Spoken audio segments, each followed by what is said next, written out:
Hey, I'm Caleb Noth with Woodshop, and today I'd like you to join me in making these super easy gauges.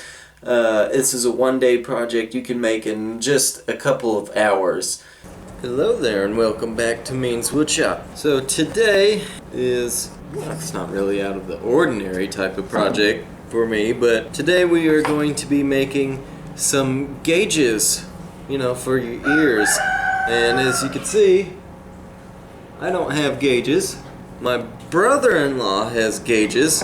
He was griping about some of the gauges he currently has. He likes straight wood grain gauges, and the only straight wood grain gauges that he has have a logo on them, and he doesn't want a logo, so I thought, hey, I could make you some gauges. And then I thought, hey, that would make a good Woodshop video. So that's what we're making today. We're making gauges, and I stole one of his gauges to use as a reference piece for the ones we're making. And it's gonna have to be pretty precise. We're not gonna be able to do close enough like we do on some other projects. We're gonna try to get it to exactly this size and shape as possible. So I've got a piece of walnut, and I bought this piece of poplar specifically for this project. I've never worked with poplar before. So there's a huge rooster next to me right now, and he's been known to attack. I'm getting relatively nervous. But I found this piece, and it's really thin, as you can see. And the reason I picked this piece specifically is, one, we're not gonna need a whole bunch to make just 2 gauges. And 2, it's about half the thickness of the gauge. And that is exactly what I want. Half of the gauge will be this light poplar, and the other half will be the dark walnut. We're gonna start by cutting off this rough looking edge, and then we're gonna just cut a random piece off because it doesn't, well, this is kind of beat up, so I think we're gonna cut it down here and then get our working piece out of the middle somewhere, and then we'll move forward from there. So let's shimmy to the table saw. Okay, so I've got it set to where this piece that's kind of rough and beat up on this edge is going to come off, so we'll go ahead and do that. I think that looks like a big enough piece.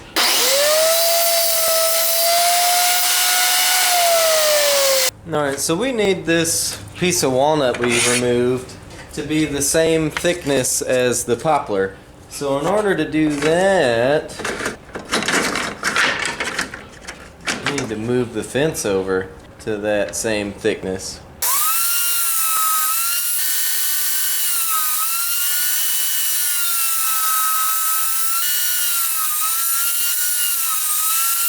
Not even 1/8 of an inch thicker. It's a little teeny tiny bit thicker, but nothing just a tiny bit of sanding won't fix. We are going to have to sand up our pieces and glue them together to create one. So what I'm going to do first is I'm going to hit it with a 60 grit to get those lines down, get it nice and flat. And the other side is already pretty nice and flat, but it's still got some old tool marks on there, and we don't want none of that gunk. So let's start sanding.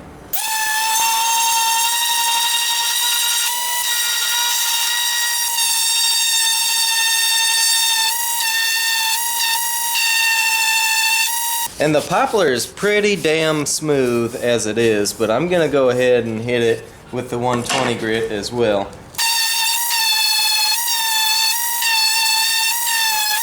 So now it's time to do our glue up on this, and I'm just gonna make sure I have full coverage on one of these, and then we're gonna clamp it all together.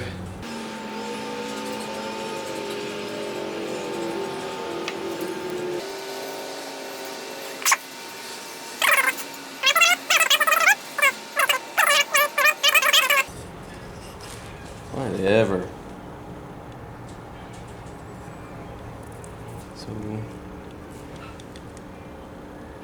just gonna put this on right here.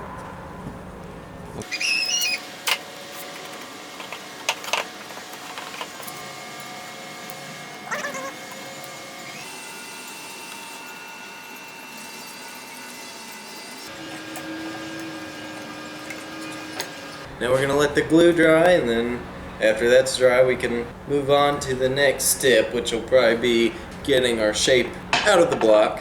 Refer back to my microwave stand video for the 10 things you could do while you wait for wood glue to dry. It's been a few hours and everything in me is telling me I should wait longer, but I'm going to go ahead and take the clamps off and see how it's doing. See, there are woodworkers that can wait about an hour. I've seen guys do anywhere from 30 minutes to an hour before unclamping their pieces. But I think it all depends on where you live and what the climate and humidity and stuff is like, because it almost seems like if I don't wait a full day, the glue never dries all the way. Seems pretty solid. Alright, so I've picked out some spots that I think look pretty ideal. So I'm going to start off there, and I'm going to trace it on the poplar side so I could see my mark better.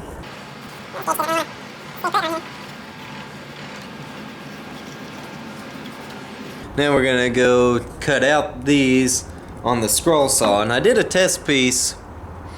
I cut it out and then sanded it up on the belt sander. And I tried to get this groove going on here with the belt sander, and this is a bit rough, but it gave me a good idea on how I'm going to do it.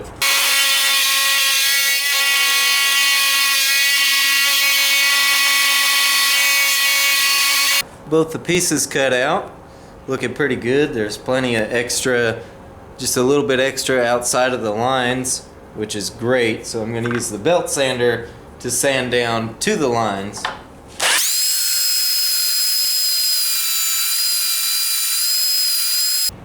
Okay, now this is the part that scares me. I've got to try to get that groove in these, and not only are these my final pieces, the belt sander seems to have the perfect groove on it, which means I've got to take these to the belt sander.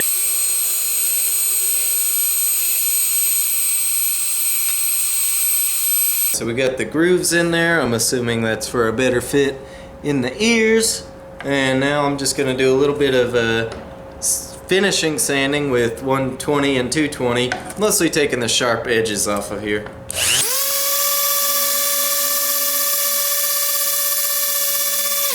Okay, sanded up, silky smooth. Now nothing but a little bit of spray lacquer. Calm down.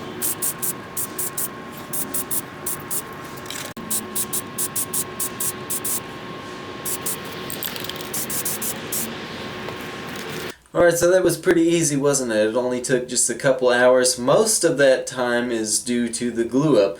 What you think about those, boy? I like them. They fit pretty well. We have a good round on each side, and also they are flippable. You have poplar on one side and walnut on the other. So very comfortable, very lightweight, and no complaints whatsoever. Alright, so thank you for watching. If you enjoyed this video, please like it. Also, subscribe to my channel and hit the little bell too so you'll be notified every time I upload a new video. Also, I do have a Facebook page, Means Woodshop, and you can follow me on that, and you can also follow Means Woodshop on Instagram too. I'll see you next week.